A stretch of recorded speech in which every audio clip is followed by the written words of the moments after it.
public plus nombreux que d'habitude. Je tiens à remercier aussi Madame Kunz, qui est vice-présidente du conseil départemental, qui nous fait l'honneur de sa présence ce soir. Donc, dans un premier temps, nous allons nommer le secrétaire de séance, qui se déroule. D'accord. Je vais tirer avec qui vous passe. Olivier, t'as un gros cahier. Oui, et donc moi je finis la séance. C'est Martine qui a le deuxième plus gros cahier. Succinct, hein, ça sera succinct. Je te fais confiance. Approbation du PV du 28 octobre 2021. Est-ce que quelqu'un a une remarque à faire? Je pense que c'est trop tard pour le dire, mais il a été noté que je votais contre un procès-verbal. C'était pas le cas. Je voulais faire remarquer que ça serait pratique sur Internet, quand il y a des délibérations qui sont retirées et qui sont annulées, qu'il y ait une mention sur le document, tout simplement. C'était le cas sur le conseil du 16 septembre. Donc, c'est pas pour autant que je votais contre le procès-verbal. Mais c'est pas grave. Alors, qui vote contre l'approbation du PV? Qui s'abstient? PV voté. Alors, point numéro 1.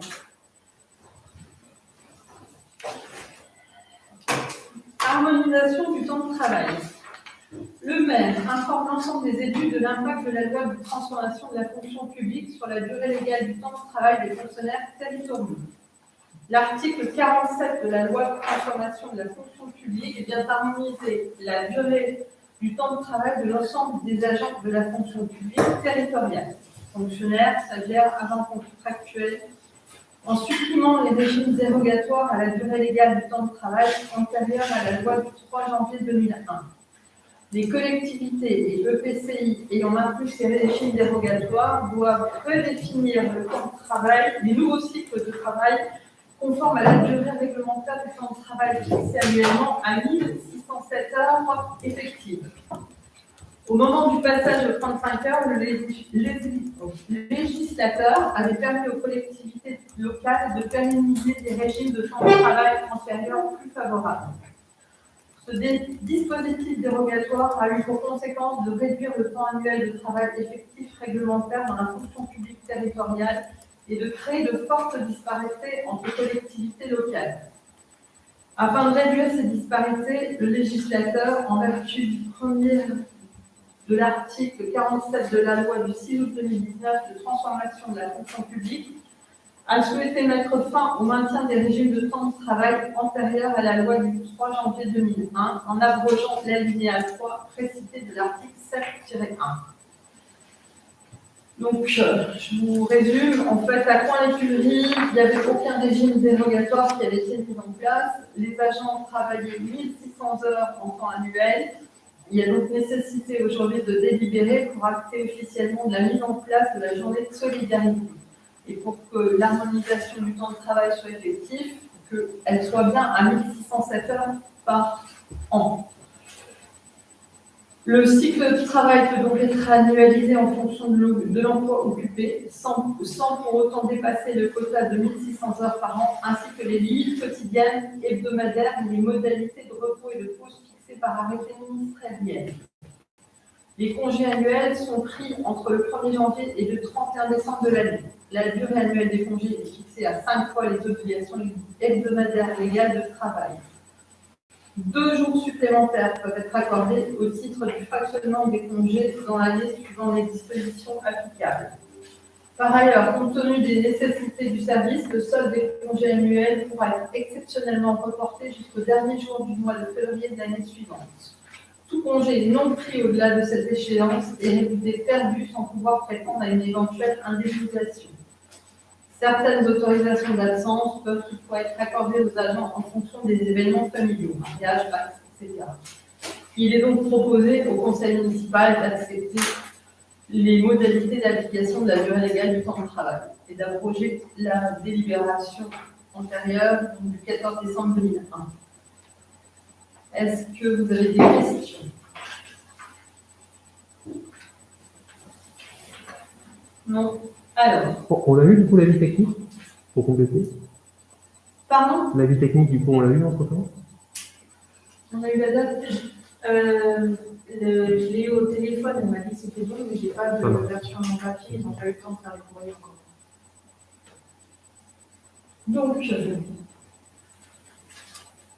pas d'autres questions? Qui est contre? Qui s'abstient? D'accord. Alors, on va juste changer l'ordre des points. On va passer directement au point sur le géocœur. Je vous laisse vous exprimer. Il est là. Je vais me mettre plutôt ici, ça me fait pas. On rappelle que le conseil est enregistré par M. Ruan. On peut l'éteindre. On peut l'éteindre, le vidéo. On peut le faire comme ça, vous pouvez permettre. Voilà. Bonsoir à tous. Donc, je suis Coralie Bassage, je fais partie de l'Association française des premiers répondants. Et du coup, ce soir, je vais vous présenter GeoCœur, qui est un panneau connecté qui s'installe au-dessus des défibrillateurs. Donc, vous soutenez déjà la FPR pour le réseau de premiers répondants et l'application. Donc, en fait, on a inventé un panneau connecté qui permet de sauver encore plus de vies de victimes d'arrêt cardiaque avec le panneau connecté, donc qui s'installe au-dessus des défibrillateurs et qui est relié au service de secours. L'objectif, en fait, c'est que quand il y a une alerte d'un arrêt cardiaque, le serveur de la FPR géolocalise les défibrillateurs les plus proches de l'arrêt cardiaque et active les panneaux GeoCœur avec un système d'alarme et de haut-parleur qui émet un message vocal arrêt cardiaque à proximité, nous avons besoin du défibrillateur. L'objectif étant en fait que les passants qui se trouvent à proximité du défibrillateur prennent le défibrillateur et l'apportent à la victime de l'arrêt cardiaque. Aujourd'hui, les ERP sont dans l'obligation d'installer des défibrillateurs dans les communes. Et on sait qu'en cas d'arrêt cardiaque, les défibrillateurs n'ont que 1% de chance d'être utilisés. Donc c'est vrai que c'est dommage d'avoir autant de défibrillateurs en France, mais aussi peu d'utilisation. Par exemple, en 2021, je sais qu'il y a eu 2 arrêts cardiaques dans la commune. Je ne suis pas sûre que le défibrillateur ait été utilisé quand il y a eu ces arrêts cardiaques. Dans notre commune. Oui, dans la commune publique. Donc juste en 2021.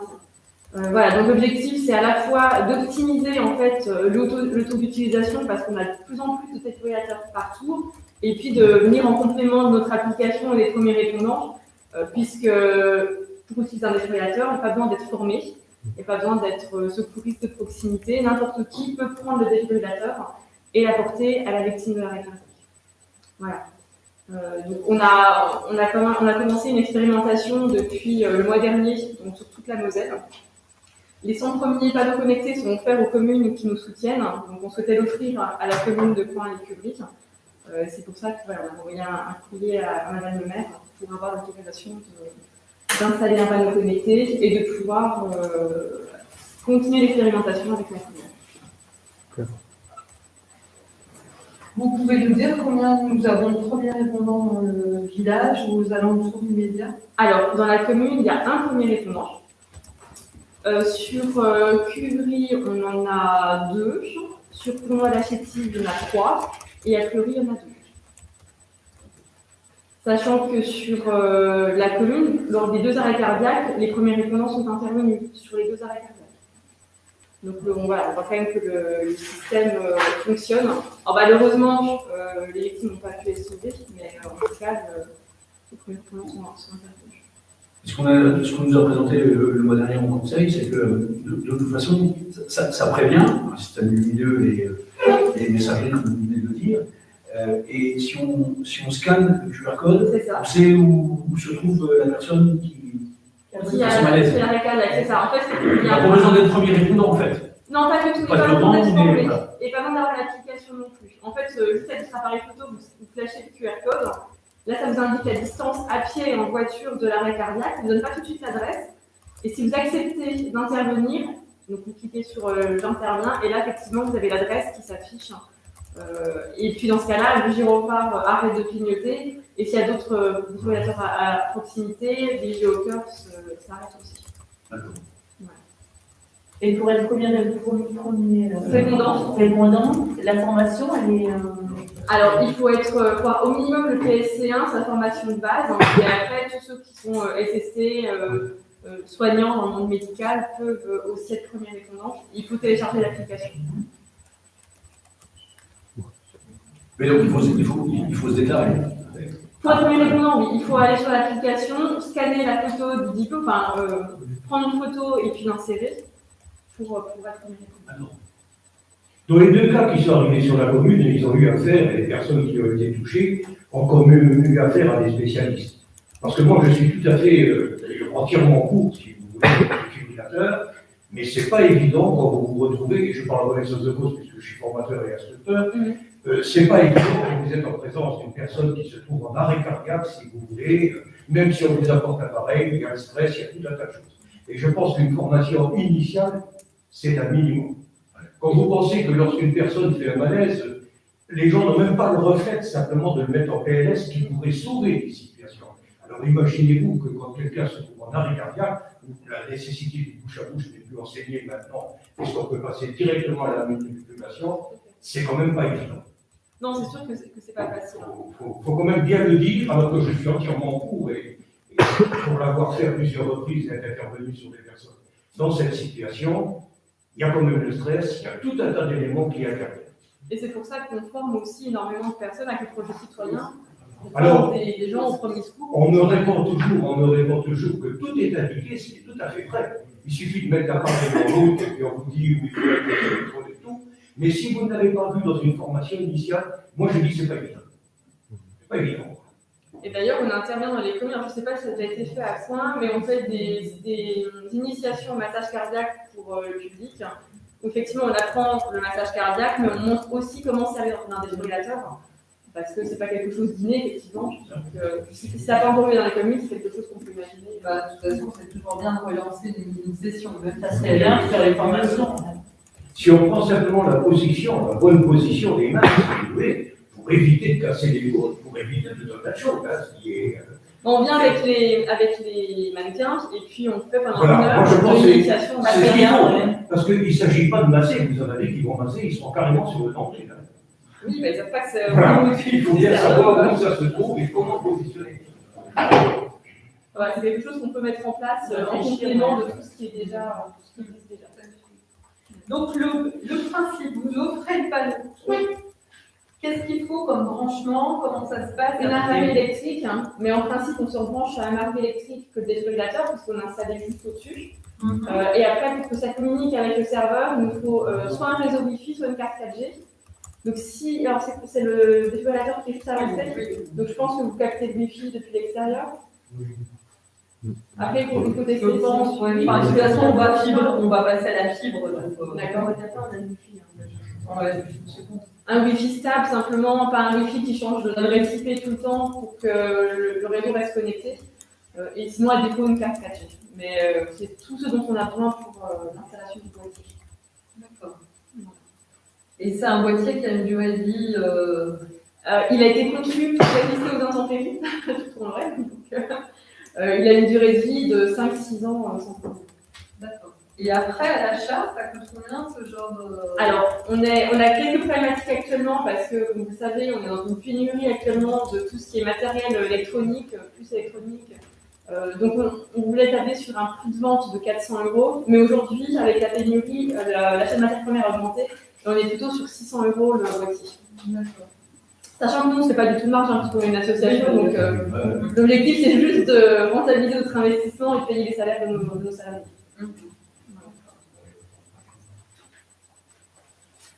D'autres questions?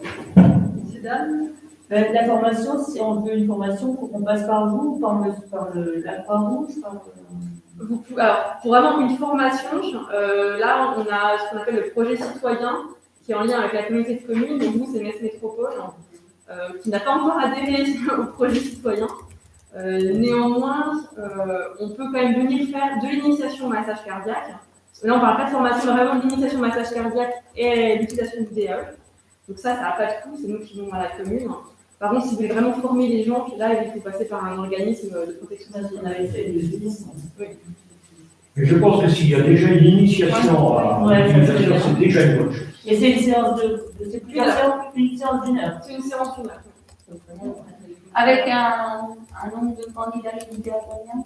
On limite à 15 personnes sur la session. En soirée. En soirée, effectivement, pour que un maximum de personnes soient disponibles. On fait ça souvent sur un créneau 20h, 21h. Et à partir de quel âge? Il faut être majeur? Il faut être majeur. D'accord. Mais c'est vrai que ceux qui ont été formés avec toi, hein, Claude, par le passé, c'est sûr que n'ayant pas pratiqué, ça doit faire une dizaine d'années, ça ferait bien d'être lecture parce que. Pas de révision.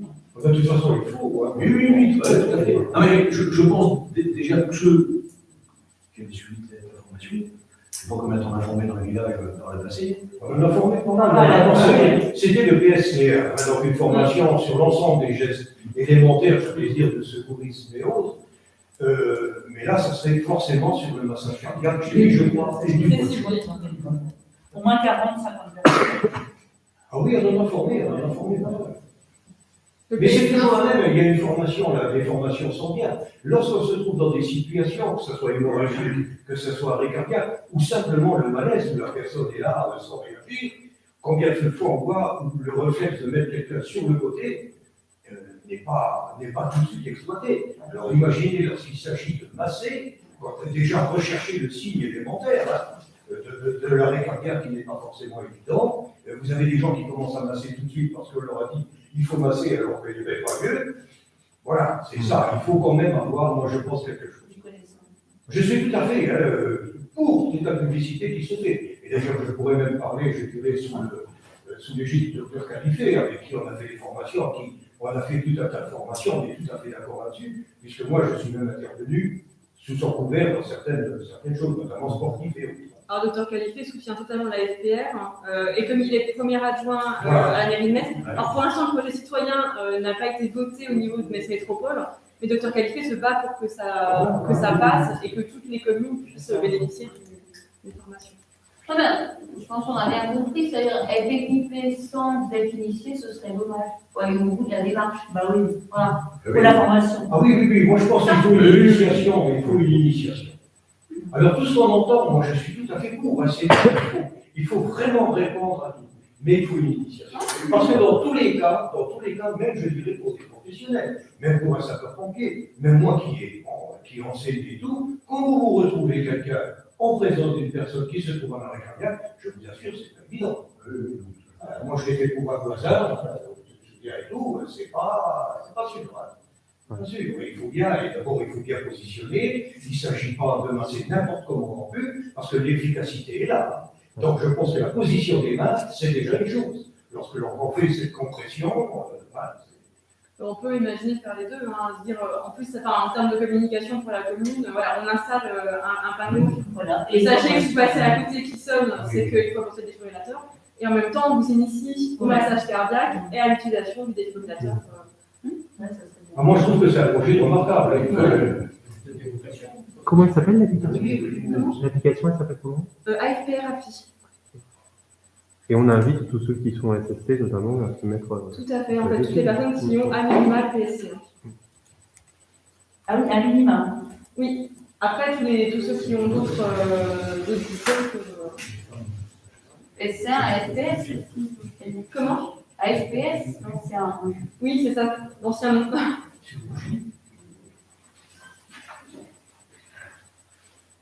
D'autres questions? Bon, bah, écoutez, je crois Merci que beaucoup. vous avez compris qu'il y a notre enthousiasme. Vous avez un nouveau lieu à équiper. D'accord. Et puis, on reviendra vers vous pour tout ce qui est organisation De réunion, d'initiation à la formation. Pas de souci, là, ce sera avec plaisir. Voilà. Merci beaucoup. C'est nous. Merci beaucoup. Merci.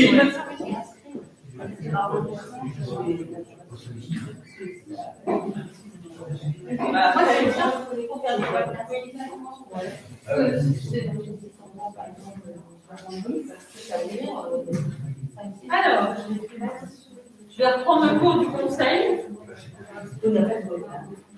Non, il n'y a pas de vote. Donc, point numéro 2, fonction publique, personnel titulaire et... Merci beaucoup. Au revoir. Bonne soirée.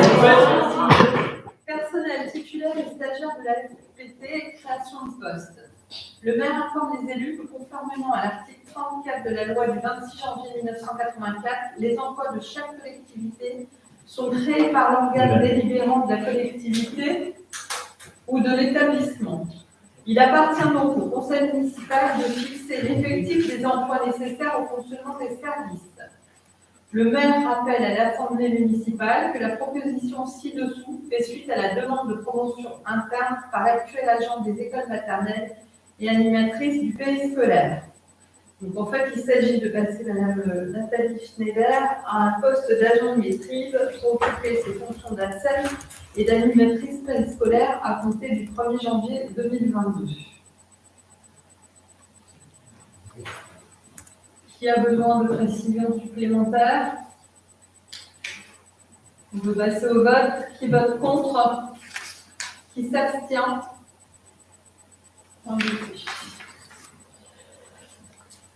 Une personne qui est très très appréciée. Hein. Oui, on le sait. Ouais. Avant qu'on les vous savez. Domaine de compétences par thème. Environnement. Acquisition d'une corbeille pour les cigales de Point-l'Écurie. Le maire informe les membres du conseil municipal que le nid de cigogne installé sur le pylône électrique à la sortie est du village est tombé lors de la tempête fin août. Les cigogneaux étaient déjà partis, donc il n'y a pas eu de dégâts. Les cigognes sont fidèles à leur site de nidification et à leur nid. Ce dernier devrait être reconstruit l'année prochaine, et cet épisode a montré que l'assiette est instable. Le risque est donc qu'un jour le nid tombe avec les cigogneaux. Depuis 2019 qu'il est installé, ce nid est le seul de tout le pays messin. Il est donc très surveillé par la LPO. C'est donc pourquoi la LPO est venue à notre rencontre pour nous proposer d'acquérir une corbeille, en fait un nid de cigogne artificiel, afin de sécuriser les nichés des cigognes. Les membres de l'association s'occuperaient d'installer, sachant qu'ils ont déjà eu l'accord de principe de l'UM pour intervenir gratuitement. Nous avons donc reçu deux devis en mairie, un premier par SFL SNL de 700 € et un deuxième par la société Chal de 620 €. Ces projets peuvent en outre faire l'objet d'un financement de la part du département de la Moselle. Il est donc proposé au conseil d'acquérir ce nid artificiel. Question. Le financement du département. 50%. Un devis qui avait une différence sur les prestations. Non, c'était la même chose parce que non, c'est la même chose.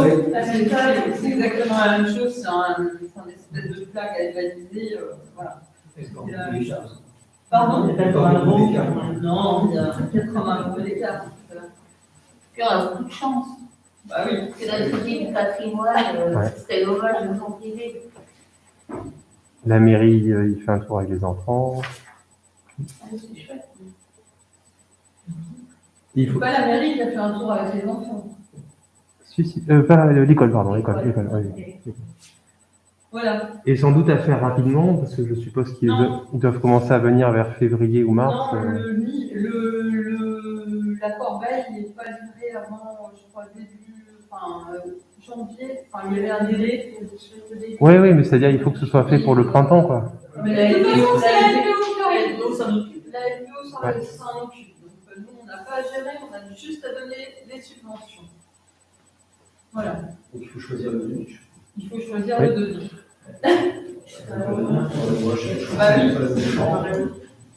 Donc, on va prendre, je pense, le devis à 620 €. Qui est contre? Qui s'abstient? Point voté. On est déjà au point numéro 4. Donc, je m'en vais. Qu'est-ce qui se passe? Je m'en vais, Raphaël s'en va, monsieur Boulavant sort. Dites-moi si ça lui clôt, si j'éteins la prévu. Si c'est pas prévu.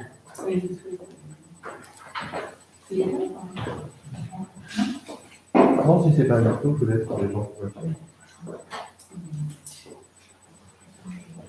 Alors, point numéro 4, institutions et vie politique. Décision d'ester en justice. protection fonctionnelle des élus. Le maire informe les membres élus du conseil municipal que la préfecture de la Moselle a déposé un recours gracieux sur les 2 délibérations du 29 septembre 2021 concernant les 2 demandes de protection fonctionnelle de Julien Roland. La préfecture demande de préciser dans la délibération le motif de refus de la protection fonctionnelle.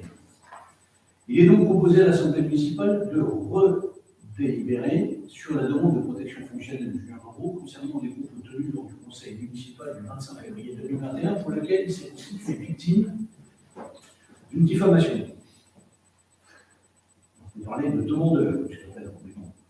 L'objet de la discussion portait sur le point numéro 5, domaine et patrimoine, location des parcelles du lieu-dit, la cote.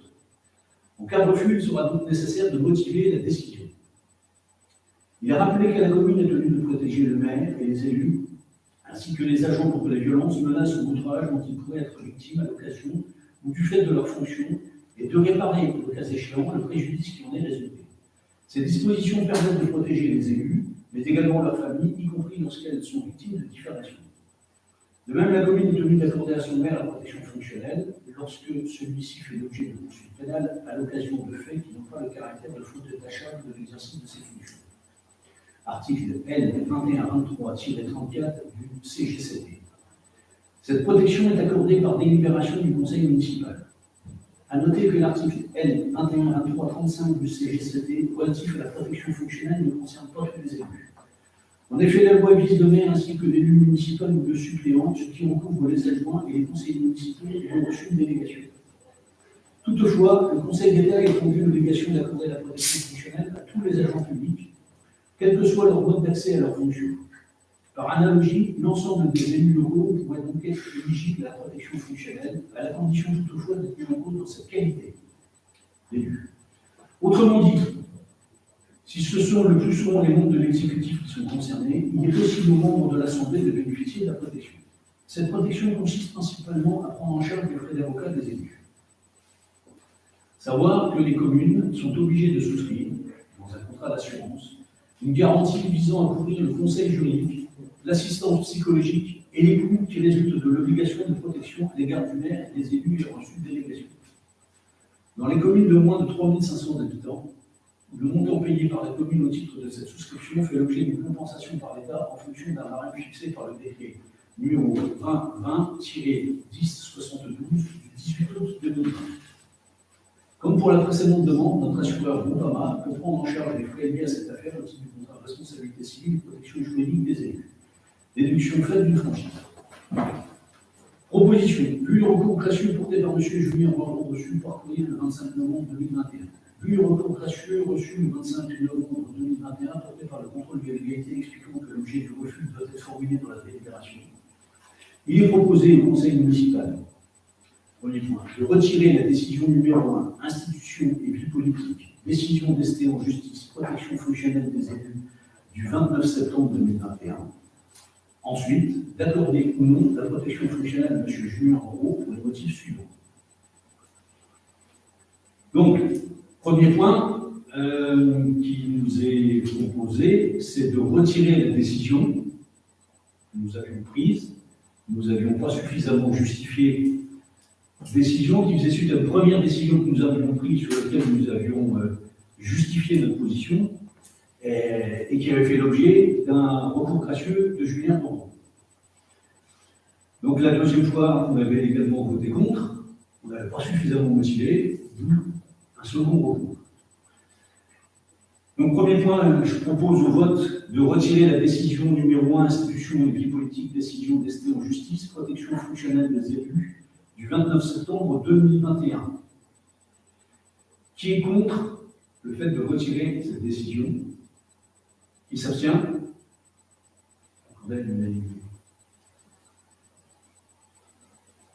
Donc deuxième point, une fois que ça a été voté, d'accorder ou non la protection fonctionnelle de M. Julien Roland.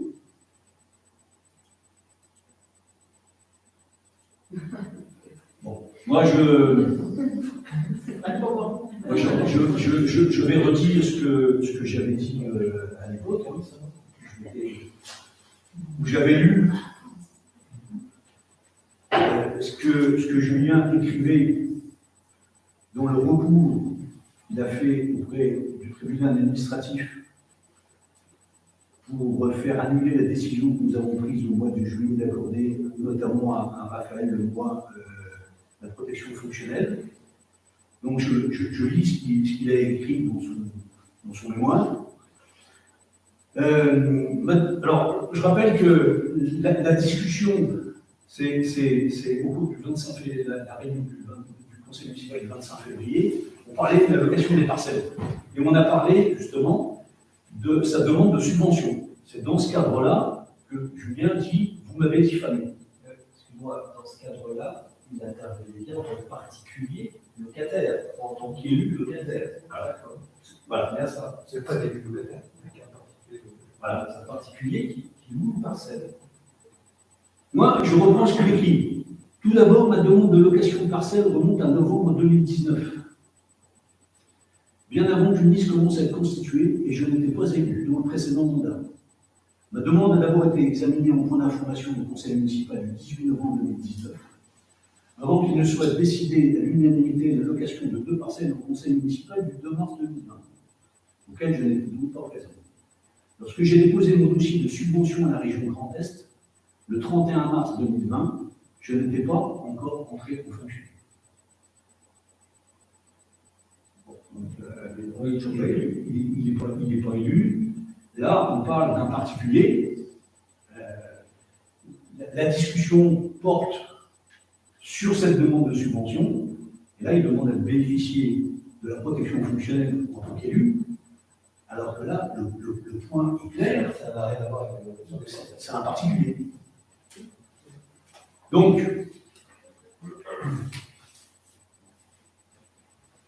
on fait quoi? Est-ce qu'on maintient, voilà. Donc, la proposition, c'est d'accorder ou non la protection fonctionnelle à M. Julien Poirot. Si on ne lui accorde pas, c'est parce qu'il n'est pas élu. Au moment de la discussion, sa fonction, il n'intervient pas en tant qu'élu, pas dans le cadre de sa fonction. Voilà. Donc, dans le cadre de la demande de la subvention. J'ai repris le recours qu'il fait, ce qu'il envoie au tribunal administratif. Donc, qui est contre de donner la protection fonctionnelle à Julien Poirot?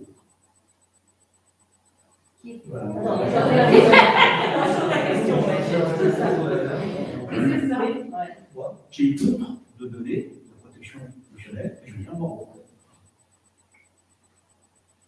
Qui s'abstient?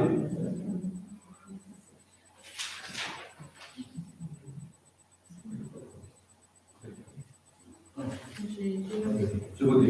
C'est pas dans le cadre des. C'est pas dans le cadre. Voilà. Il n'était pas élu.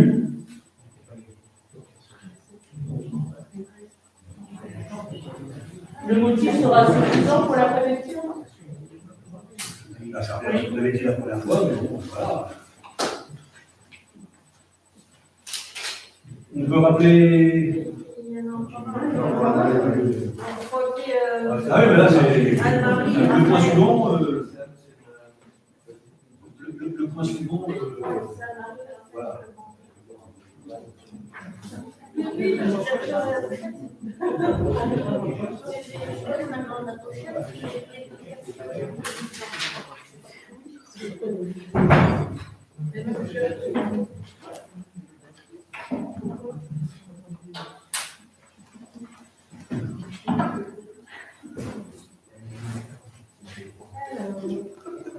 Point numéro 5, décision décidée en justice, protection fonctionnelle des élus.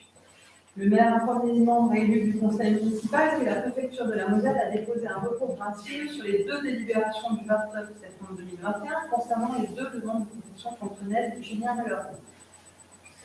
La préfecture demande de préciser dans la délibération le motif de refus de la protection fonctionnelle. Il est donc proposé à l'Assemblée municipale de redélibérer sur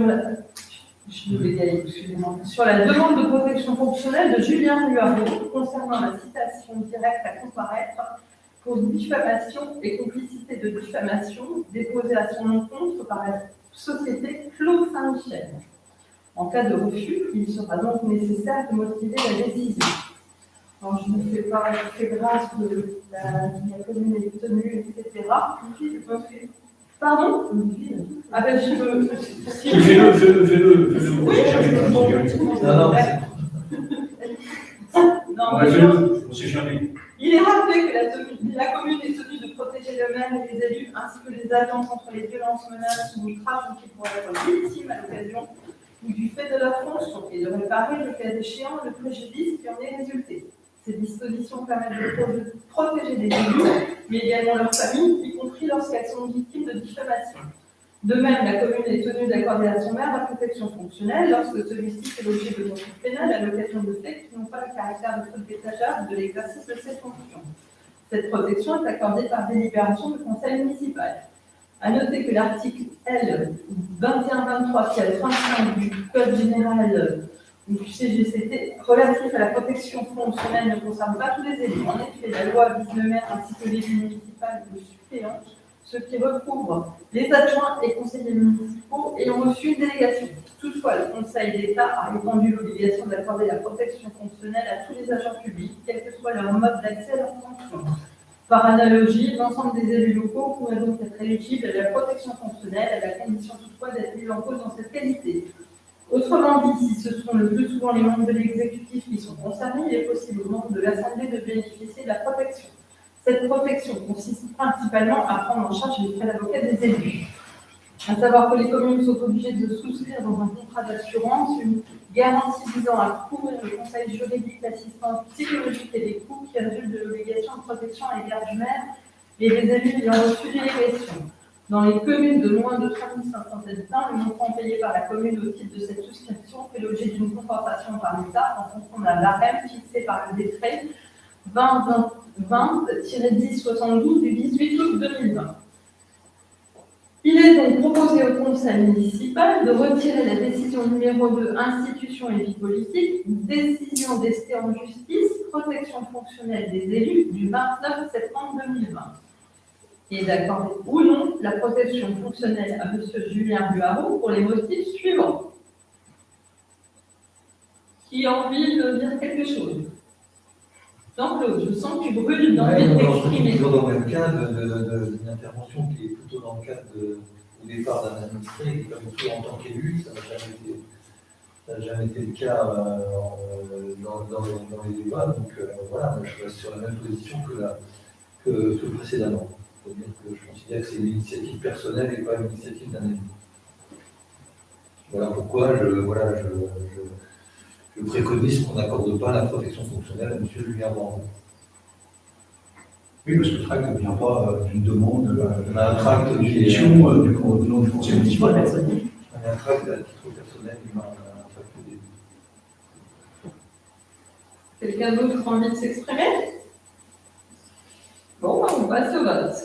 Alors, Déjà retiré. on va donc, oui, on commence par première question. Qui est contre le fait de retirer la décision numéro 2? Qui s'abstient? À l'unanimité. Qui est contre la protection fonctionnelle de M. Julien Buarou?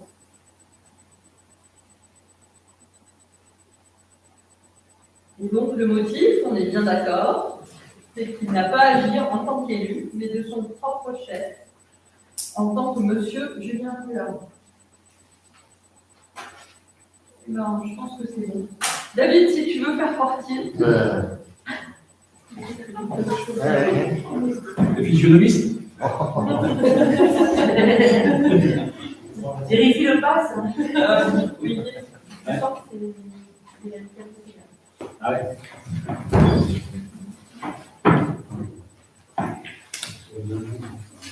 Pardon? Alors, je vais demander à M. Raymond de s'absenter 2 minutes puisqu'il est membre de l'amicale des seniors. Et des familles. Et des familles, pardon, des familles. Donc, soutien à l'égard de Mme Passé de Saint-Louis, présidente de l'amicale des seniors et de familles. Le conseil municipal tient à soutenir Madame Gracier de Saint-Louis, présidente de l'amicale des seniors et familles, qui, lors de l'organisation du traditionnel repas du Beaujolais Nouveau, a reçu une lettre désobligeante et insultante. À travers cette motion, le conseil municipal de Coin-les-Cuveries tient à souligner l'implication des bénévoles des associations du village et à les remercier, car sans eux, aucune animation ne serait réalisée. Le conseil municipal entend donc démontrer son soutien à Madame Gracier. L'ensemble du conseil municipal tient à rappeler l'attachement au savoir-vivre ensemble, à la bienveillance et à la fraternité dont nous devons tous faire preuve et condamne la lâcheté de ce courrier anonyme. Il est donc proposé au conseil municipal de soutenir Madame Gracier de Saint-Louis. Qui a des questions? C'est pas une question, mais j'attends toujours une réponse moi, par rapport aux propos qui ont été tenus. Alors, c'est vrai. Elle a reçu une lettre. Non, je parle pas d'elle, mais on a au conseil. On est sur la motion soutien à Madame Gracier de Saint-Louis. Oui. Donc on parle du soutien à Madame Gracier de Saint-Louis pour le moment. Tout à fait. Voilà. Donc est-ce que tu as une question par rapport à ce soutien? Oui. C'est le soutien du conseil. Oui. Rattaché, etc. À Madame Gracier de Saint-Louis. Voilà. Le même conseil qui se gêne pas pour délivrer. Est-ce que tu as une question? J'ai même pas fini ma question. Est-ce que tu as une question par rapport à la délibération que tu as affichée devant toi? Oui. Je peux la poser en entier? Bah non, si ça ne concerne pas Madame. Mais attendez que je la pose en entier, après vous direz. Vous y répondrez pas si vous voulez. Quelle crédibilité d'écrire l'ensemble du conseil tient à rappeler, etc. S'il y a plusieurs conseils qui seront en plus retransmis en direct, vous dénigrez l'employé communal, on en a parlé sur des faits qui étaient faux. On est sur une d'autres faits. motion de soutien à une association. Je répète, une association. Alors, je peux définir ce que c'est une association, si tu ne peux pas faire la différence entre association et employé communal. Mais là, on est une motion de soutien à une association. En février dernier, par exemple. Non, on parle de l'association. Oui, on parle. C'était une association qui était le feu des critiques. Soi-disant, elle n'était pas en règle, elle avait fait une sous-location. Soi-disant, elle faisait du bruit, etc. On parle d'un soutien à Madame Gracier de Saint-Louis par rapport à un courrier désobligeant et insultant. Et anonyme. Et anonyme. Oui. C'est ce qui est condamné. Donc c'est là-dessus, voilà, c'est ça qu'on parle. Oui, mais je veux dire. C'est de ça dont c'est de on ça parle. qu'on parle et c'est là-dessus. La question, elle est centrée là-dessus, elle n'est pas centrée sur ce qui s'est passé il y a 6 mois, 10 ans ou 20 ans.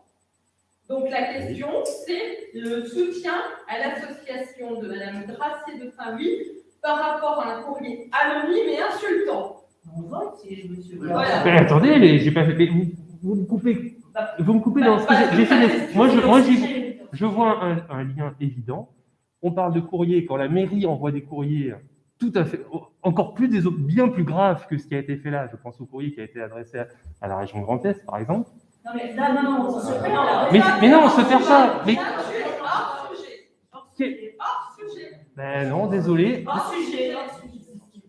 Si la mairie. Quand l'association a un fonctionnement démocratique, si les gens ne sont pas contents de cette association, les membres peuvent faire en sorte d'en refaire une nouvelle ou autrement. Mais en tout cas, il n'y a pas raison d'agir par des courriers anonymes. C'est ça qui est condamné maintenant. Oui. C'est que l'association, Cathy, ça là-dessus. sa forme elle-même permet d'agir. On va tous être d'accord. On va tous être d'accord sur le fond. Ça, il n'y a pas de souci. La personne en question, bah, elle en parle.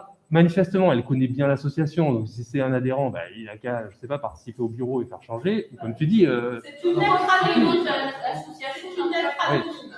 Après, dans la lettre, il est question de la subvention de la mairie. Bah, on lui dirait pareil, qu'elle vienne s'adresser à la mairie si elle considère qu'on a eu tort d'accorder le. Si tu connais la personne qui a fait.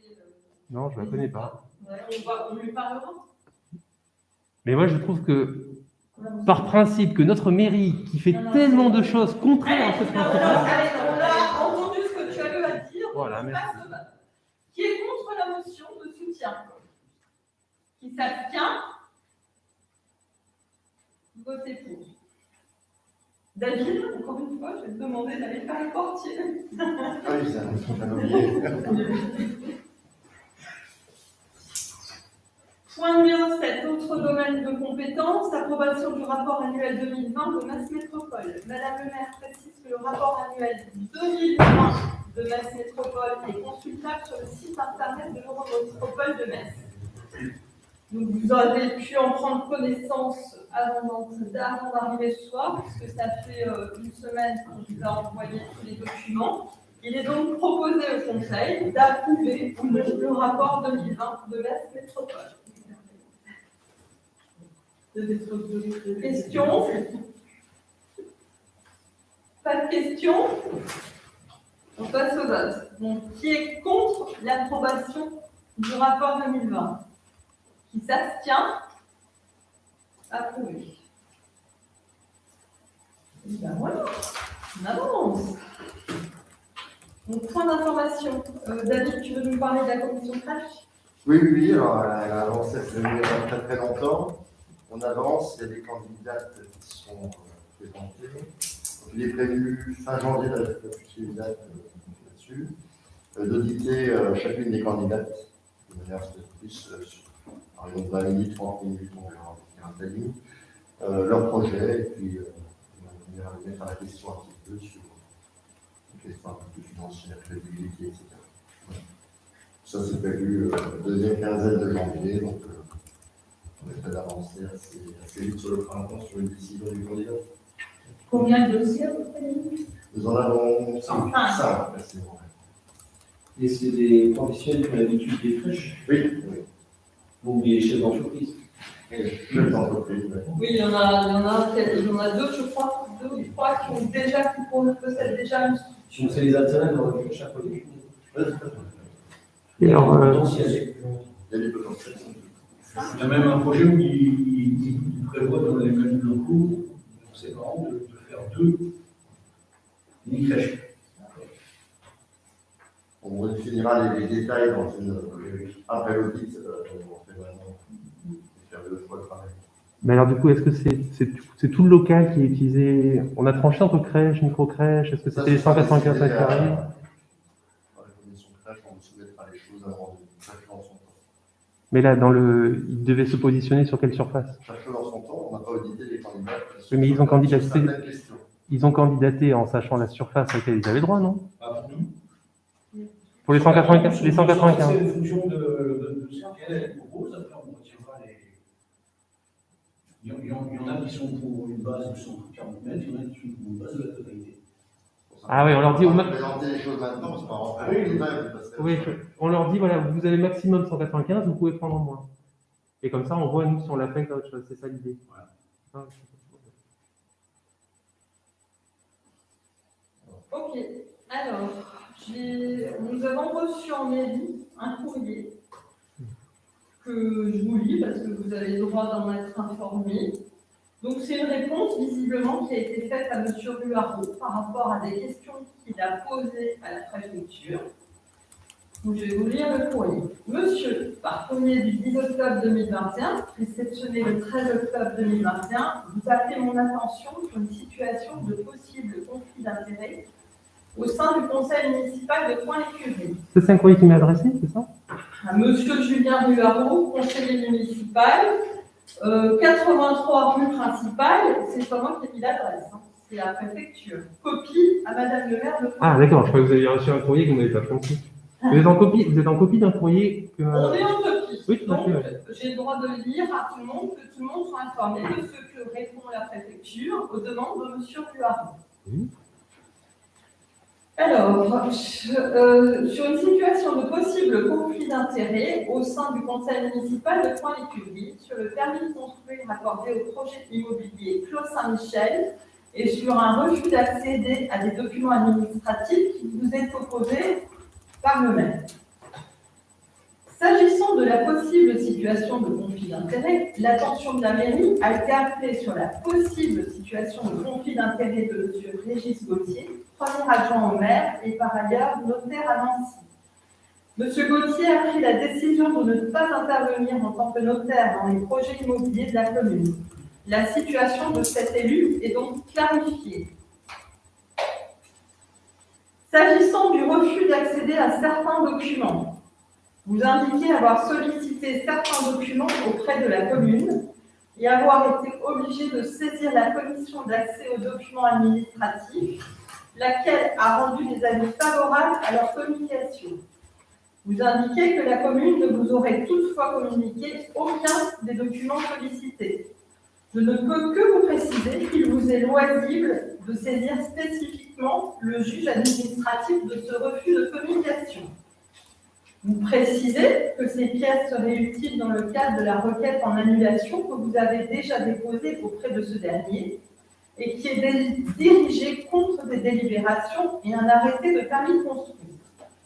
Le juge administratif a, dans le cadre de l'instruction qu'il dirige, tout loisir de demander à la commune de produire les pièces qu'il estime utiles à sa bonne compréhension du dossier et en l'absence de production des dites pièces, d'en tirer toutes les conséquences. Je n'ai donc pas matière à intervenir auprès de la commune sur ce point. J'observe d'ailleurs que la CADA vous a invité à faire preuve de discernement et de modération dans vos demandes de communication de documents. S'agissant de l'avis de la Chambre d'agriculture à l'occasion de l'instruction du permis de construire modificatif PC 57 L4, cette demande de permis est à ma connaissance en cours d'instruction. Il est relatif à la réalisation d'une micro-crèche. Ce permis devra comporter différents avis que le service instructeur aura consultés au préalable. Commission d'accessibilité, de sécurité, etc. Il sera ensuite soumis au contrôle de légalité à compter de sa réception dans mes services. Les précédents PC modificatifs n'ont pas fait l'objet de remarques au titre du contrôle de légalité pour la modification du parking, M2, et de la modification du sous-sol, M3. S'agissant des obligations relatives à l'affichage du permis de construire à la mairie, le maire doit procéder à l'affichage en mairie ou à la publication par voie électronique sur le site internet de la commune d'un avis de dépôt de la demande de permis précisant les caractéristiques essentielles du projet dans les conditions prévues par l'article R423-6 du Code de l'urbanisme et par arrêté ministériel. Cette publicité dure pendant toute la durée de l'instruction du dossier. L'affichage de la demande doit être réalisé dans les 15 jours suivant le dépôt du permis de construire. Les insuffisances que vous avez relevées n'ont cependant pas d'incidence sur la légalité du permis de construire. S'agissant du contrôle à opérer sur le PC 57M2, comme indiqué ci-dessus, ce permis accordé le 5 janvier 2021 n'a pas fait l'objet de remarques au titre du contrôle de légalité. J'observe que vous avez contesté directement cet acte auprès du juge administratif. De façon générale, je vous confirme que je serai attentif aux autorisations d'urbanisme qui seront délivrées concernant ce projet. Je vous prie d'agréer, monsieur, l'expression de ma considération distinguée. Voilà. Et du coup, pour compléter votre information, je peux vous dire ce que j'ai répondu à la préfecture, c'est que les décisions, la partie notariale, elle a déjà été faite.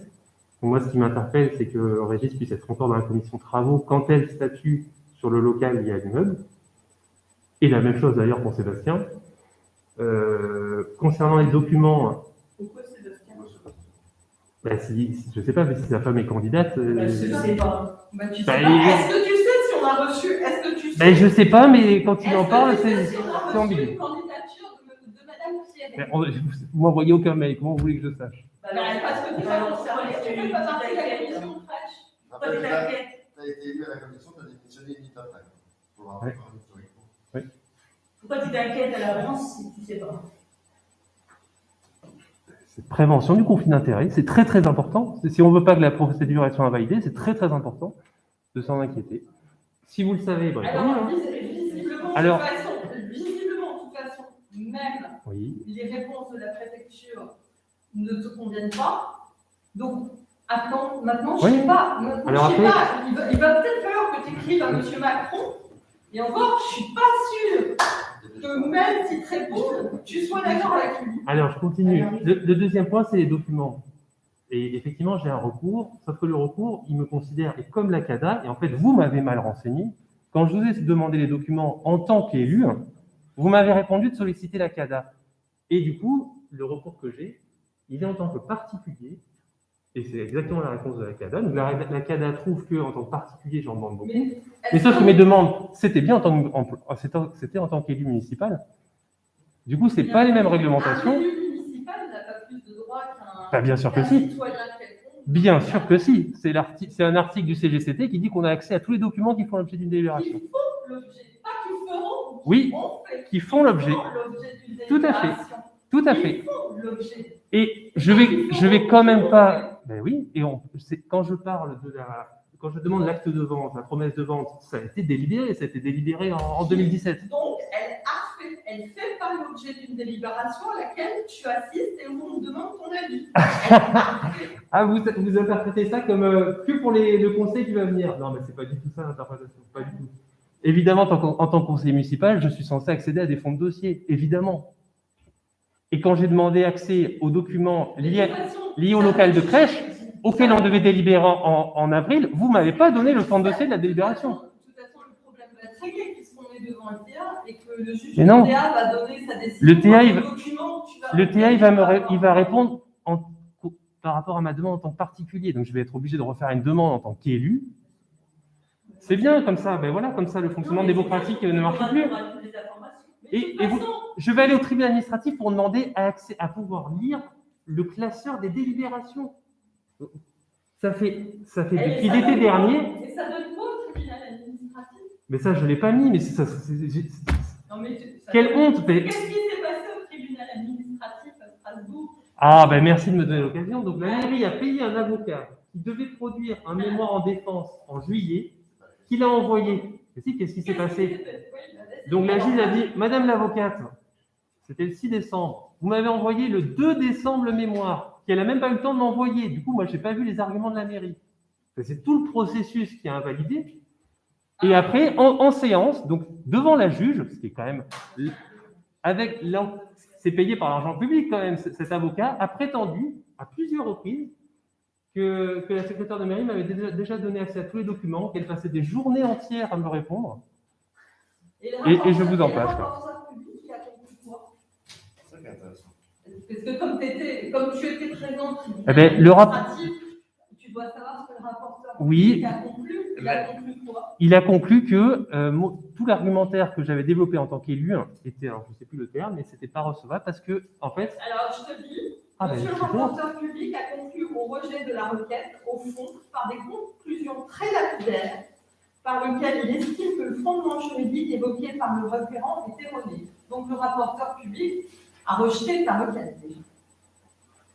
Ensuite, pour répondre à ta question quant à l'argent public dépensé par l'avocat, Groupama, au vu des conclusions du rapporteur public, nous a déjà pris en charge. Donc ça ne coûtera. Mais là, il n'y a pas eu le jugement encore. Attendez le jugement. Mais Groupama a décidé de nous prendre en charge. Ça, j'en suis ravi. Ça ne coûtera rien à la J'en suis ravi, mais c'est quand même. Ne te fais pas de soucis quant à l'argent public dépensé. Non, mais c'est quand même. Vous prenez un avocat plutôt que de donner des documents. Et en tant qu'élu, j'y ai droit. Donc là, ils m'ont débouté en tant que particulier. Je vais y retourner en disant bien. Et là, j'ai fait quand même le jugement n'est pas rendu. Hein. Là, vous en parlez comme si c'était rendu. Non, il n'est pas rendu. J'ai jamais dit qu'il était. Le rapporteur, il a fait une analyse. Je te demande juste une précision parce que sur ton site internet. Oui. Le rapporteur public, tu n'en parles pas essentiellement. Parce tu que accuses déjà la mairie de dépenser l'argent public. Oui. Comme tu as accusé, j'en profite puisque c'est enregistré, oui. Comme tu as accusé la mairie d'avoir payé le tract en réponse au tien. Et là, je le dis clair, haut et fort. Non, mais c'est corrigé. Je l'ai payé de ma poche. Oui. Ce qui traîne encore sur ton Facebook, où tu nous avais promis, Olivier en est témoin, de l'enlever. Je demandais combien ça allait coûter à la mairie, vous m'avez répondu, ça n'a rien coûté. Ça n'a rien coûté. Sauf que du coup, les élus qui ont participé, ils étaient persuadés que c'était la mairie qui l'a envoyé quand même. Quels élus? Monsieur Past, monsieur Pierret, madame. Oui, tout à fait. Oui, tout à fait. Ben non, mais demandez-leur, vous leur demanderez, vous leur poserez la question. Ils ont demandé à quelqu'un qui avait payé ça? Ou c'était une supposition? Non, j'ai demandé combien ça a coûté à la mairie. Ben, la réponse c'est 0. Et c'est très bien. Ceux qui pensent tu me feras le plaisir de l'enlever sur ton site internet. C'est déjà enlevé. Et sur ton Facebook aussi. Si ça ne l'était pas ce soir, donc tu l'enlèves Bah, pas sur ton Facebook. Avec plaisir, et si vous voulez d'autres Et informations, je t'ai les déjà corrige. demandé Hein. de faire il y a un mois où tu m'as déjà répondu, Olivier en est témoin. Oui. Je le fais de suite. Je l'ai fait le soir même, alors je m'excuse. Sur le Facebook, J'ai pas pensé que c'était sur Facebook aussi. Tu feras le plaisir de rectifier, toi qui prônes Oui, l'information juste, vérifiée, tout à de fait. le faire aussi en temps voulu. Mais je vais le faire. Voilà. Sur ce, Non, attendez, c'est pas fini. Et il y avait d'autres points sur le recours. Alors après, donc les documents, je vous dis, c'est en tant qu'élu. Et je vais demander à ce que ce soit à l'heure du jour. Comment est-ce que moi, un conseiller municipal, mais je ne sais pas si on en parlera après, comment ça se fait que je ne peux même pas accéder aux classeurs, ni des délibérations, ni des arrêtés? Non, le jugement va me répondre. Je vous demande en tant qu'élu. Le tribunal répond en tant que particulier. Eh ben, tu referas un recours au tribunal administratif. Mais non, hors de question, hors de question. Bah, Il faut définir en conseil notre procédure. Par exemple, quand je veux des informations, est-ce que je suis censé venir sur les horaires d'ouverture du public? Oui, comme tous les autres conseillers le font. Ok. Et quand je pose des questions, comment ça se fait que j'ai jamais de réponse? Vous pourriez à la rigueur dire on n'a pas le temps. Je n'ai absolument aucune réponse. Donc, Ton dernier mail, j'ai répondu. J'ai répondu, c'est noté, parce que le dernier mail, c'est pareil. En fait, mais c'est l'ordre du jour. Ce n'est qu'accusation, encore une fois.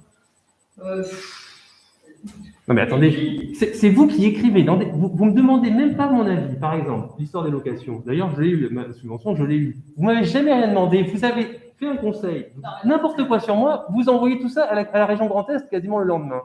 Après, vous recevez un courriel de la trésorerie. Vous m'en parlez pas. Vous dites. De la démarche que tu fais, est-ce que tu en parles? Ça fait un an. Évidemment, en tant que conseiller, si j'ai un doute sur. Ça fait un an que nous te demandons la lettre que tu as envoyée à la préfecture quant au conflit d'intérêt de M. Gauthier. Un an. Tu me l'as fourni? Tu l'as fourni à quelqu'un? Personne. Bon, tant que je ne reçois pas une demande écrite, moi je considère que c'est des faits. Non mais quel intérêt vous avez à ça? Non, je vois aucun intérêt à ce que la mairie qui a caché cette lettre. Non mais attendez, vous avez caché un courrier de la préfecture qui aurait influencé le vote de plusieurs délibérations. Oui. Non mais quand la préfecture écrit qu'il y a une délibération qui est possiblement illégale. Non mais attendez, mais c'est hyper important. Écoutez, s'il vous plaît, la préfecture écrit que la délibération est possiblement illégale. On a un recours gracieux en cours. La mairie cache ce document. La mairie ne répond pas au recours gracieux malgré ce courrier de la préfecture. Et vous, ça vous fait rien. Du coup, j'ai fait un. Je te relis la réponse du secrétaire général de la préfecture. L'attention de la mairie a été appelée sur la possible situation de conflit d'intérêt de Monsieur Régis Gauthier, pardon. Premier adjoint au maire.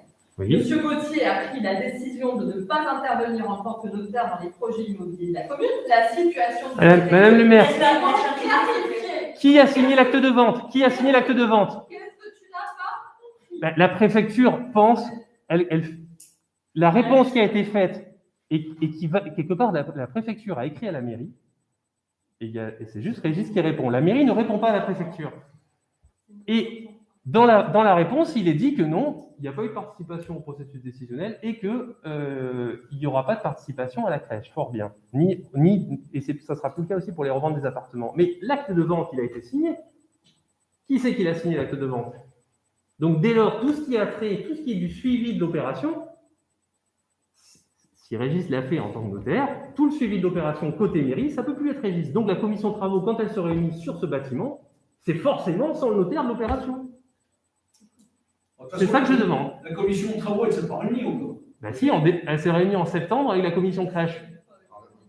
Donc ça, c'est complètement... sortir d'une commission pour participer aux mêmes réunions, en présence du promoteur en plus. Donc, il y a des choses qui te choquent. Alors, oui, ça me choque. Dans les choses qui choquent, et pour reprendre les termes que tu emploies... Ah, ben je me disais bien que tu allais faire un petit cadeau de Noël, Olivier. Ça fait longtemps. Vas-y, alors qu'est-ce que tu vas m'inventer? Tu as demandé à ce que j'en parle, que je te le demande, que tu le fasses par écrit. Donc, oui. Tu ne veux pas me gêner. Tu écris, parce que ça écrire, tu sais, hein, et puis toi, tu ne demandes pas l'avis aux autres. Hein. Quelle pertinence du conseil sur cela, surtout venant d'élus qui multiplient les accusations sans vérification. Oui. Donc, partant de là, nous, on veut vérifier, parce qu'on ne veut quand même pas que tu sois accusé comme ça, à tort. Donc, tu vas nous fournir, dont on a déjà parlé, je parlé. Tu fais comme si tu n'entendais pas. Donc, il y a des voisins qui se sont plaints parce que des drones étaient passés au-dessus des parcelles, ça les a gênés, et au-dessus de chez eux, il y a des photos qui ont été prises. Donc, je te demande officiellement, ou un courrier, est-ce que tu nous fournisses les autorisations de survol des parcelles? Olivier, je vais te répondre tout de suite. Ce n'est pas moi qui ai fait voler ces drones. Fait par le préfet à un professionnel que tu as mandaté parce que c'est pas toi. Hein. Je te l'ai même dit la dernière fois, c'est dommage un de tes amis, parce que ça peut mal se passer. Mais pas du tout. Mais donc, les autorisations fournies par le préfet pour les 3 dates aux professionnels, ainsi que les factures acquittées que tu as réglées à ces professionnels. Bah alors, la réponse, je te la fais en direct. Hein. J'ai autorisé des personnes à faire voler leurs drones pour me faire des images de ce qu'on appelle le jardin point de J'ai autorisé. T'as le droit, toi? Évidemment. Tu t'appelles préfet? Non, quelqu'un qui veut faire voler un drone au-dessus de chez vous. Non. Il n'y a pas d'autorisation. Ne me dites pas non. Ne me dites pas n'importe quoi. Évidemment que si. Est-ce que j'ai le droit de faire voler un drone au-dessus de mon jardin? Bah, bien sûr que si. Oui, mais là, c'est. Mais arrêtez de raconter n'importe quoi. Non, tu n'as pas le droit, tu ne dois pas dépasser une certaine hauteur. Bah, évidemment, il faut. Tu l'as dépassé. Mais je n'ai pas dépassé. Je n'ai pas fait voler le drone. De toute façon. Moi, je vais. C'est pas lui, c'est quelqu'un d'autre. Moi, je vais vous répondre. Si vous pensez qu'il y a des gens qui ont fait voler des drones illégalement, contactez ces personnes-là. C'est toi qui leur as demandé, tu viens de dire. Ah, c'est certainement pas moi qui leur ai demandé d'apprendre les règles. C'est toi qui as exploité les images, donc tu étais le président de l'association. Donc c'est toi le responsable. En tant que président de l'association, c'est toi le responsable. Les photos qui sont sur ton site, C'est quand même pas les gens qui datent de plus d'1 an, c'est toi le responsable. Il y en a qu'on a pris sur Google Earth, me dites pas n'importe quoi. Ah, bah dis donc, ils vous ont pris juste quand vous étiez en train de planter des arbres. Ils sont forts chez Google. Oui, bah ça typiquement, on est très en dessous de la fameuse, je sais plus combien, c'est pas moi qui fais, la fameuse hauteur, très en dessous. Bah, je croyais il y a 3 minutes, tu pouvais le faire quelle que soit la hauteur. C'est bizarre, hein, ça change. Mais évidemment que non. Si vous êtes à la hauteur de filmer tout. C'est ce que tu viens de dire. Non. Tu pourras consulter ton enregistrement. Oui. Alors, non mais dites-le, peut-être qu'il y a des gens qui ça intéresse. C'est l'époque des cadeaux de Noël, peut-être certains auront des drones. Si vous êtes juste au-dessus de chez vous, ben, évidemment, si vous dépassez la hauteur où vous pouvez filmer vos voisins, ça il faut des autorisations. Donc on veut avoir les autorisations données à un professionnel. Eh bien, demandez-les à ceux qui font voler des drones, mais ce n'est pas mon cas. C'est pas tout le monde. Donc c'est quelqu'un qui peut dire, mais c'est pas moi, je ne sais pas faire voler un drone. C'est trop simple. Ben si, parce que c'est celui qui fait voler le drone qui est responsable. C'est comme quand on dit le conseil municipal a cédé gracieusement la voirie. Oui. Toi, tu vérifies un peu. Ah si, j'ai tout. C'est tout ce que acheté. Tu plaisantes ou pas? T'as vu tout ce que j'ai vérifié? Donc on est tous partis pour Bahamas grâce à la voirie. Donc on a cédé gracieusement la voirie. Ah non, parce que vous l'avez cédé gracieusement. C'est ça qui est. Non seulement on a perdu une voirie stratégique, mais en plus elle nous a rien rapporté. Quand on passe d'un permis où on avait, et vous l'avez dit vous-même, on pouvait accéder à la zone de jeu qui est en bas. On peut toujours y accéder. Demain, il n'y aura plus de trottoir. On aura juste une chaussée de 3,50 m. Il y a non plus, il n'y a pas de trottoir. Mais où est-ce que tu mais il y a pas, Oui, mais sauf que dans le premier permis qui était attribué, dans le premier permis, il y avait les trottoirs. Il était prévu que ce soit rétrocédé. Mais non, mais dites pas, allez, c'est la réponse à votre question. De même, quand tu écris, vous avez vous-même dit. La mairie était fermée et que les adjoints et le maire prennent des indemnités alors qu'ils ne se sont pas des congés payés. Quand plusieurs personnes se disent, mais on n'a jamais vu ça, que la mairie, elle ferme. Déjà, c'est ouvert il y a à peu près 3 heures. Moi, j'entends jamais ça, tu vois. Moi, je l'entends. Et j'ai été d'astreinte, on a réglé des points. Il y a des habitants qui nous ont joints. Il y avait un numéro de téléphone. Comme là, ça a été indiqué. La mairie va être fermée. Il y a un numéro de téléphone et une astreinte. Ça a été assuré. Faisons par ordre un peu. Olivier, revenons sur la voirie, c'est très intéressant quand même. Mais ça intéresse beaucoup de gens, cette voirie. La question d'astreinte, bizarrement, ça a l'air de te gêner aussi, les réponses. C'est bizarre. Mais non, mais c'est. Qu'est-ce que vous voulez que je vous dise? Il y a une astreinte, c'est bien. Rester ouvert pendant 3 heures, on est très élus. On peut quand même arriver quelqu'un qui assure 3 heures de permanence. C'est quand même pas. Je peux prendre la parole? Oui, allez-y. J'ai été 19 ans à la mairie. Pendant les vacances, la mairie est fermée. il y a des permanences, on maintenait. Ben, mais c'est ça que je dis, les permanences sont à maintenir. Il y a 3 heures de permanence et on est très Il n'y élus. a pas 3 heures de permanence. 3h30. Il y avait des fois où- Il y a 3h30 de permanence, on est très élus. Hein. Et, On est d'accord, mais un mois pendant l'été de même pas avoir des permanences, c'est quand même dommage. Lui, il veut faire M. Julien Huardo, Oui. quand ta mairie va être ouverte en permanence, tu es capable de gérer quoi? Mais on recueille l'avis des Est-ce que tu es habitants. capable de gérer un décès? Est-ce que tu es capable de gérer une inscription à l'école? Est-ce que tu es capable de gérer un accident sur la route? Est-ce que tu es capable, pardon, un dépôt de permis de construire? Est-ce que tu es capable, voilà, 4 exemples qui me viennent comme ça. Alors, tu vas dire aux gens, bah oui, je suis là, la mairie est ouverte, mais revenez donc dans 15 jours parce que je ne sais pas faire. Oui, mais sauf que si c'est urgent, bah, j'appellerai une autre secrétaire de mairie qui est disponible ou maître métropole ou je ne sais pas. C'est pas dans tes délégations. Non, mais pas moi, vous êtes combien d'adjoints? Il y a 3 adjoints et un maire. Il y avait quelqu'un, quand j'étais d'astreinte, il y a eu une demande d'un notaire. On a répondu à la demande du notaire. Et pour autant, je n'avais pas besoin d'être assise sur ma chaise, à attendre pendant 1 heure et à compter les bouches. On a été très réactifs par rapport à tout. Il y a écrit un requête d'ultime urgence, un truc comme ça. Ah, Mais ça, j'ai envie de dire, c'est que bon, il y a quand même beaucoup plus important que ça. Alors, pourquoi tu mets n'importe quel Parce que On fait passer un article aujourd'hui dans le journal qui vont permettre de faire la mairie sera fermée du 23 janvier en indiquant un numéro d'asphalte qui semble être fonctionnel. oui. J'ai eu à l'actionner, moi, durant les fermetures, et d'autres ont eu à l'actionner aussi. Il a été super efficace. Oui. Maintenant que les équipes se passent le téléphone de l'un à l'autre, je ne vois pas où c'est. En tout cas, sur l'article que j'ai fait pareil, le numéro d'asphalte apparaît clairement. La situation en question, c'était pendant l'été, pendant un mois pendant l'été. Là, on ne parle pas pour les vacances de la Noël. Ça, j'ai rien mis là-dessus. Évidemment, je parle. C'est complètement insignifiant par rapport au sujet de la voirie. Donc, je répète ma question. Quel est l'intérêt d'être 1 heure en mairie à attendre quelqu'un quand tu ne peux pas répondre à sa demande? Juste ouvrir les volets et dire la mairie. Vous ne pouvez pas anticiper quelles vont être les demandes des gens. Oh, ah bah non, le monsieur qui va mourir, tu anticipes là. Bah, oui. Le monsieur qui va mourir, vaut mieux qu'il ait pu venir en mairie. Ah bon? Non, mais je veux dire, c'est pas La grave. déclaration d'un décès, t'anticipes la déclaration d'un décès. Non, mais, oui. Mais, attendez, il y a... Anne-Marie, et les points à l'ordre du jour. Anne-Marie, tu m'as dit que c'est noté les points à l'ordre du jour. J'attends les points que j'ai demandé à l'ordre du jour.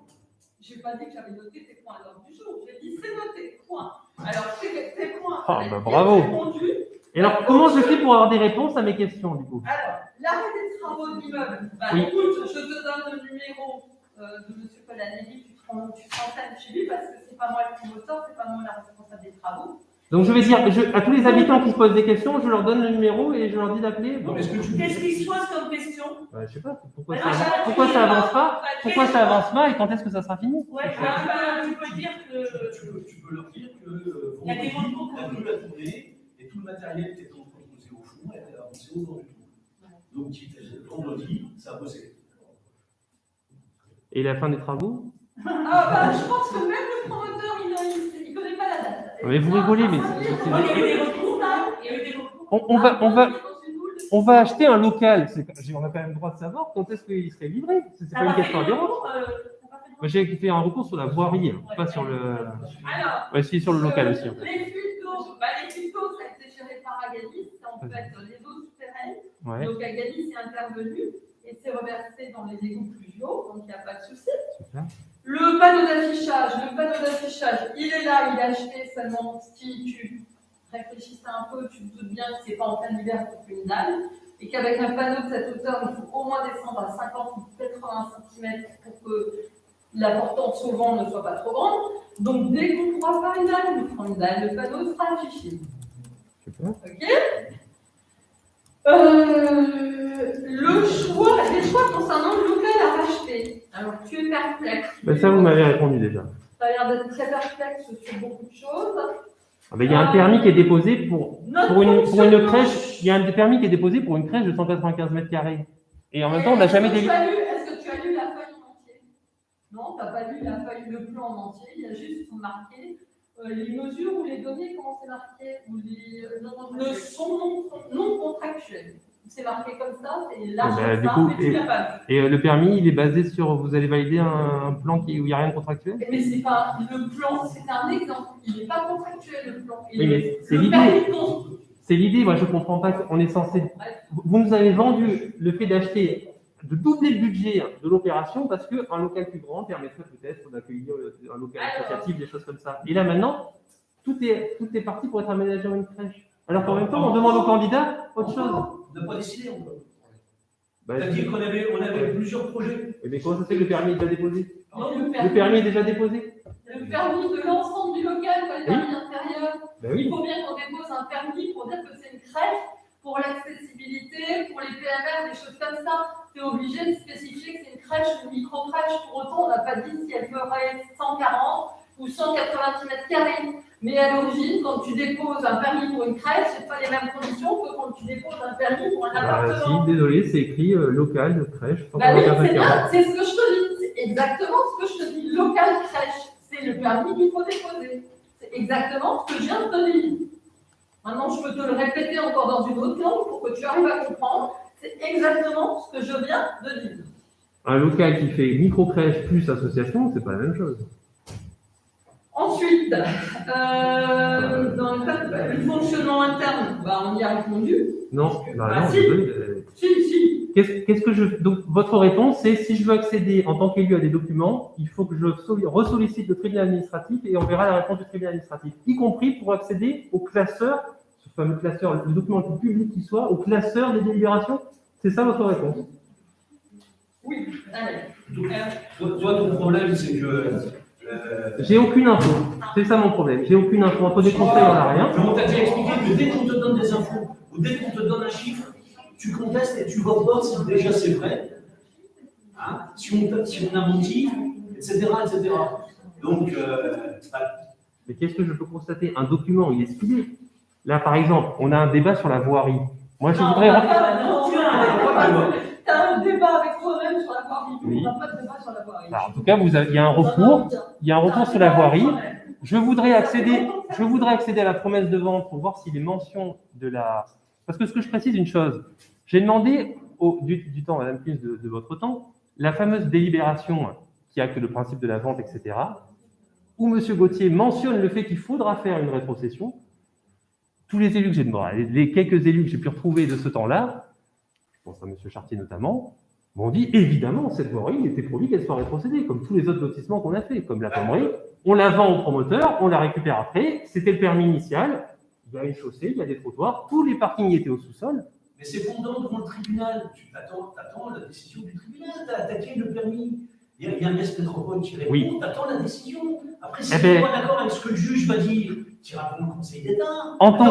Oui, mais en tant qu'élu. C'est fondant devant la justice. Oui. Donc, tu es en train de redéfendre un dossier que tu as déposé devant le juge. Olivier. Donc, tu n'as pas demandé notre avis. C'est devant le juge, c'est le juge qui décidera. La mairie dans sa réponse, a dit à ce conseil-là, il a été décidé que la voirie ne serait pas rétrocédée.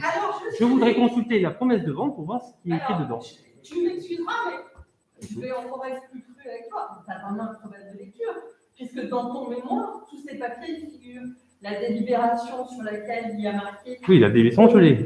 Tout y figure. Mais je veux la promesse de vente pour voir ce qui a été écrit dans l'acte et dans l'acte notarié. Qu'est-ce qui a écrit? Comment est formulé la? Comment on appelle ça? Est-ce que vous avez mis une servitude? Ça a été délibéré cette opération. Pourquoi est-ce que je ne peux pas y accéder? Est-ce que tu penses que on va prendre le promoteur décide qu'après tout, il va rétrocéder la voirie à la métropole?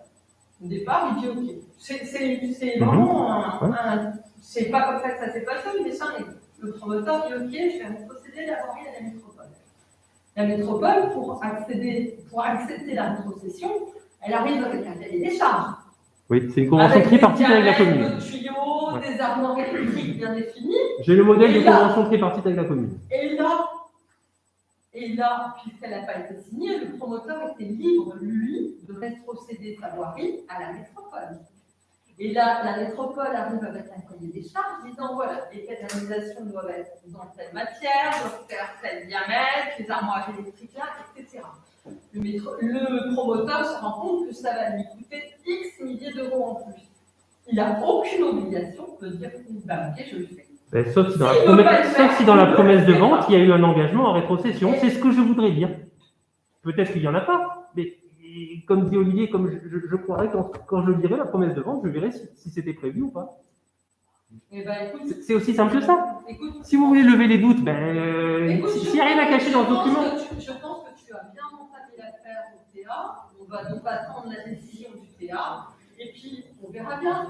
Moi, je m'y rangerai. J'espère que tu t'y rangeras. C'est tout ce que je souhaite. Et comment ça se fait que quand vous m'avez refusé l'accès aux documents, je demandais en tant qu'élu, c'est écrit noir sur blanc, vous m'avez dit, si vous contestez le refus, sollicitez la CADA. La CADA me donne un avis favorable. Comment vous justifiez que dans ce cas-là, vous refusez et que maintenant ce soit la CADA donne un avis favorable, mais il faudra quand même aller au tribunal. Tu nous as rendu un grand service, c'est juste dommage qu'on n'ait pas imprimé. Tu nous as envoyé un mail il y a 15 jours. Voilà, il y a 15 jours à peu près, avec toutes tes demandes. On est à combien? Oui. 130 ou 140 demandes. Sur combien de demandes? Depuis non, le début, 140 mails. 140 mails. Ne mélangez pas tout, c'est 140 mails, y compris les mails où je vous envoie des informations. Je signale par exemple qu'il y a une erreur sur le site internet. Enlevez tous les mails qui sont des relances pour dire je n'ai pas eu tel document, c'est la 3e fois que je vous redemande. Donc on en est à Oui. 130, C'est- 140 mails depuis 1 an et demi de mandat. C'est ça. Je laisse- Faites la moyenne par mois, vous verrez ce que c'est pour un conseiller municipal. Donc je vous invite tous à me faire un compte mail. Si jamais je manque d'occupation le soir entre minuit et 140 mails. Voilà. Le dernier point. Non, mais vous l'avez dit vous-même, je suis le seul élu d'opposition. Quelque part, je fédère un peu certains élus. Tu peux dire qui? Non, parle pas des absences. Parle pas des absences. Très bien, je fais. Et donc, C'est ce que je dis. pour être dans l'opposition, il faut être plusieurs. Tu ne fédères pas ça? Non, pas du tout. Si, si, quoi d'autre? Mais non, elle fait une formation sur l'opposition, tu sauras. Voilà.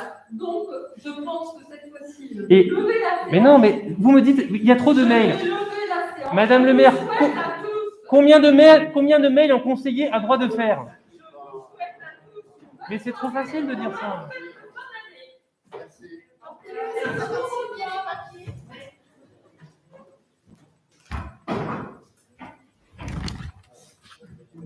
Et voilà, le spectacle est fini.